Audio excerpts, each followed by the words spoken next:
이런 일들을 하기 위해서 사실 지역에서 정책 역량들 또 교육 역량들이 많이 강화돼야 되는데 다행스럽게도 경북지역본부에는 교육국장도 있고 아주 베테랑 계시고 정책국장으로도 저도 몇 년 전에 이제 2년 됐죠. 이제 왔는데 민주노총 지역본부 16개 중에 정책국장이 있는 데는 진짜 손에 꼽힙니다. 예, 그런 부분도 좀 개선해 나가야 되지 않을까 싶고 다행스러운 것은 민주노총 이번에 그 대의원대회에 올라갈 내용 중 핵심 내용 중 하나가 지역본부 강화이고 또 거기에 대해서 이제 재원 구조를 조금 이제 바꾸는 문제. 이제 그 이야기들이 지금 중집에서 계속 논의가 되어서 어느 정도 안이 성안이 되어 있는데요. 당장에 실현될 것 같지는 않아요. 그렇지만 이제 1, 2년 정도 해서 그동안 의무금 문제나 이런 부분들을 좀 해결해 나가면서 지역본부에 좀 많이 역량을 투입하는 쪽으로 방향을 잡고 있다. 그리고 TF도 구성이 곧 될 것이다라는 말씀을 좀 드리고 싶습니다. 물론 뭐 단기간에 해결될 수 있는 문제는 아니지만 사람이 이제 발을 디디고 살고 있는 지역에서부터 이렇게 운동이 활성화되지 않으면 사실 나머지는 사상누각일 수 있으니까요. 그런 점에서 비슷한 얘기를 하고 있는 것 같습니다. 또한 얼마 전에 그 미국 대선이 있었지만 저는 바이든이 대통령 된 것보다 더 중요한 것 중에 하나가 AB5라고 하는 그 법, 그러니까 이제 우버라든지 리프트의 노동자들이 사실은 노동자성을 인정받지 못하다가 이제 법원에 의해 가지고 인정이 됐잖아요. 의회에서 인정이 됐는데 그 미국은 특이한 게 주민들이 발의해서 이제 통과된 그 조례, 이제 그런 우리 식으로 조례 같은 건데 그것이 그 의회 통과된 것보다 더 힘이 세요. 그거를 동시에 대선하고 같이 했거든요.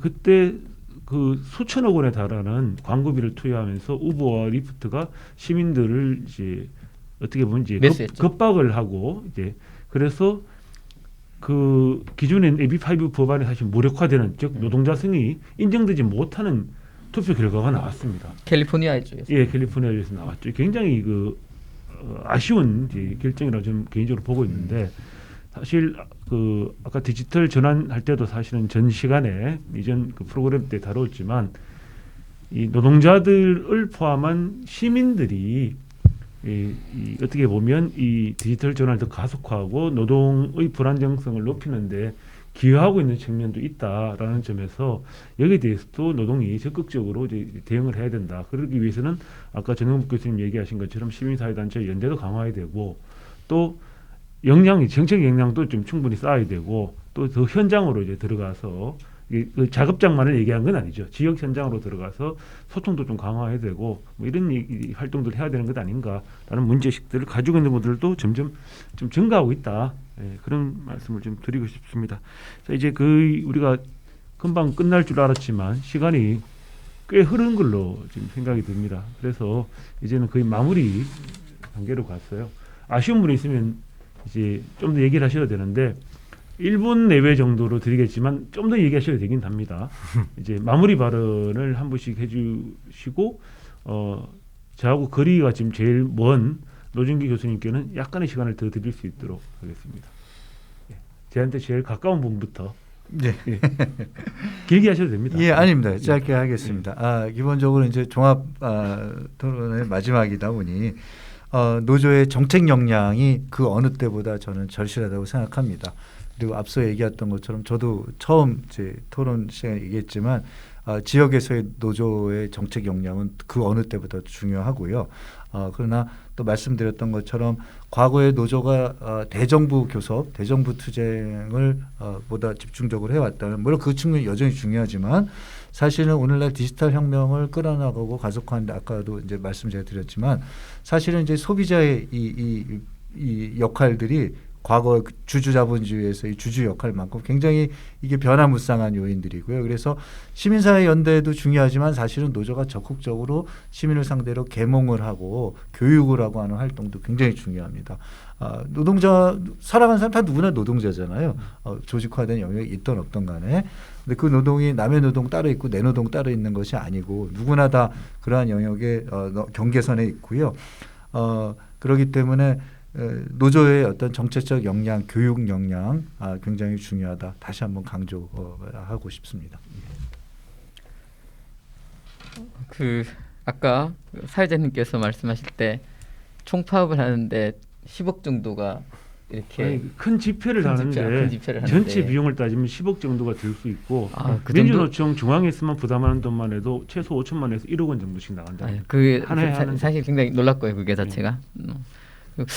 아까 이제 우리 다들 나오셔서 말씀하셨던 저 연구자들로 있다 보니까 정책 역량이나 이런 부분들에 좀 더 투자를 했으면 좋겠다. 그렇다면 이제 많은 좋은 또 연구하시는 선생님들이 이 노동운동과 사회운동이 결합되어서 이 폭을 넓혔으면 좋겠는데 아까 우리 그 민주노총의 역량이 지속적으로 강화되어 왔고 그리고 실질적으로 사회적인 영향이 굉장히 크다는 것과 함께 제가 이제 그 경남에서 있고 혹은 부산에서 있으면서 느껴지는 것 중에 하나는 굉장히 또 한편으로는 시민사회로부터 고립되고 있다라는 것. 그래서 왜냐하면 현재의 시민사회와 정치사회가 현재 집권 여당과 관련된 그 뭐 인적 사회적 네트워크에 의해서 거의 포섭되다 보니까 반면에 이제 노동운동 쪽은 독립성을 일정하게 유지한다는 측면도 있지만 사회적인 어떤 개입 역량에 의해서는 굉장히 제한되어지고 거기에 과거에는 그 지식인들, 연구자들이 노동운동과의 굉장히 유기적인 결합 속에서 우리 영남권에서도 그랬었거든요. 그런데 그와 같은 결합이 거의 무너졌어요. 현실적으로 그렇고 그러다 보니까 일상적인 활동에서의 결합이라는 것들은 많이 없어졌는데 이 부분은 사실 민주노총이 커져가면서 자체 역량으로 컸어야 되는데 그 부분이 못하면서 이런 한계가 있었기 때문에 좀 더 그 이와 같은 논의들 그리고 교육 이것이 좀 더 확대되고 교류가 확산되었으면 좋겠다 이렇게 생각합니다. 네, 짧게 하겠습니다. 모든 것이 변화하고 있는 사회인 것 같습니다. 뭐 4차 산업혁명에 따라서 노동의 형태가 변하고 노동 과정이 완전히 변했고 숙련 형성 과정도 변했고 이제 또 우리 남정숙 박사가 말씀하신 대로 에너지도 변하고 있고 이제 자동차도 변하고 있고 모든 게 다 변하고 있는 사회 아니겠습니까? 그런데 이 변화 이후의 사회는 어떤 사회가 될까?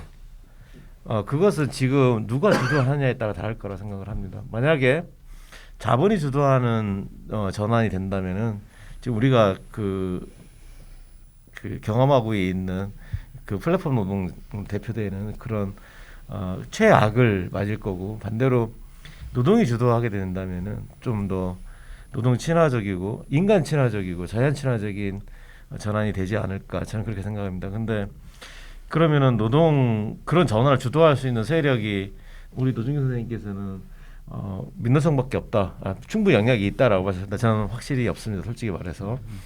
그 이유는 남정 선생님이 말씀하신 대로 지금 현재 많이 고립되어 있거든요. 그래서 그렇지만은 민노총 말고는 그럼 또 있냐? 그런 거대한 조직이 있느냐 싶다. 우리 사회에서는 없는 것 같습니다. 그런 차원에서 막중한 책임감을 느끼고 전환을 주도하는 세력으로 거듭나시기를 거듭 부탁드립니다. 예, 이상입니다.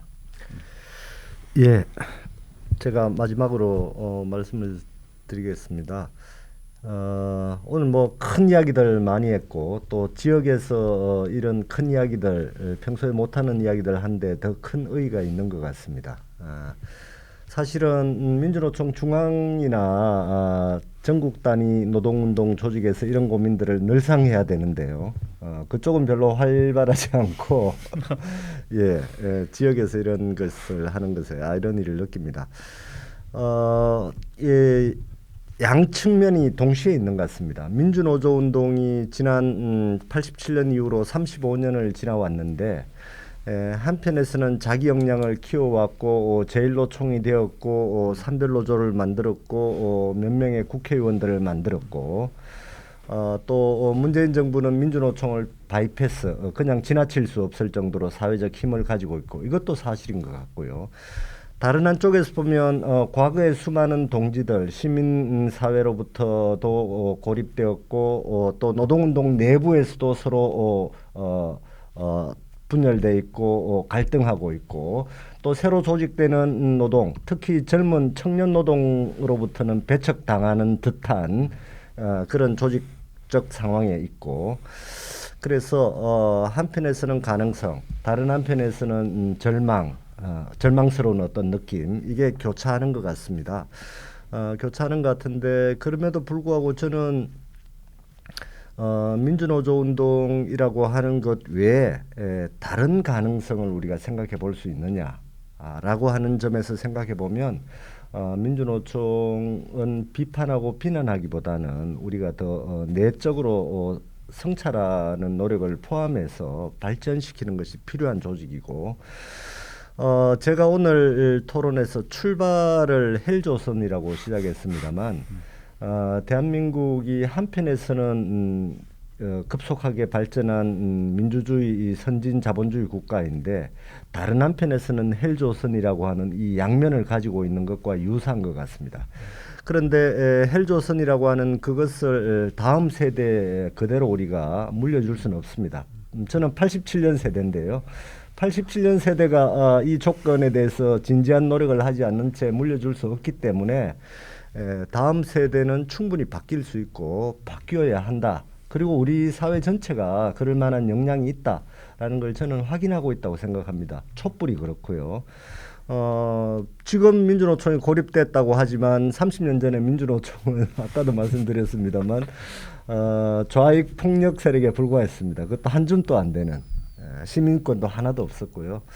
그래서 미래가 여전히 불투명하고 어둡지만 저는 민주노조 운동은 부정적인 측면보다는 긍정적인 측면을 주목해야 되고 우리가 이걸 기반으로 해서 사회를 바꾸는 노력을 시도해야만 하는 소중한 존재다. 이런 말씀으로 정리를 하고 싶습니다.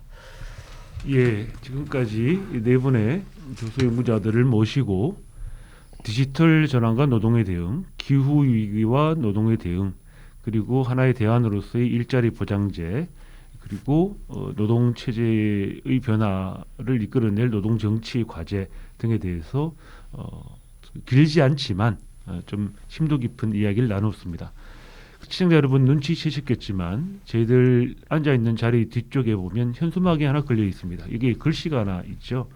체제 전환이라고 이렇게 적혀 있습니다. 체제 전환. 지금은 정말 체제 전환이 요구되는 아까 헬조선 얘기 나왔지만 헬조선이 아니라 우리가 살만한 체제를 새로 만들어내야 되는 그런 이제 절대절명의 과제를 안고 있는 시기라고 볼 수 있겠습니다. 얼마 전에 타계하신 백기환 선생님께서 이제 남기신 새로운 세상에 대한 표현이 있죠. 노나매기라고 하는 모두 일하고 모두 잘 살되 올바르게 잘 사는 세상을 위하여 저희들 오늘 이 자리에 계신 분들도 계속 함께해 주실 거라 믿는데요. 사랑도 이름도 명예도 남김없이 함께 같이 손을 잡고 더 나은 대안들을 만들어내는데 일조해 주실 거라 기대하면서 좀 더 심도 깊은 추가 토론과 그 추가 과제들 제출을 나중에 할 기회가 있을 때 함께 해주시길 기대하면서 오늘 이 자리 마치도록 하겠습니다. 끝까지 시청해 주신 여러분 고맙습니다. 다음에 또 찾아뵙겠습니다. 안녕히 계십시오.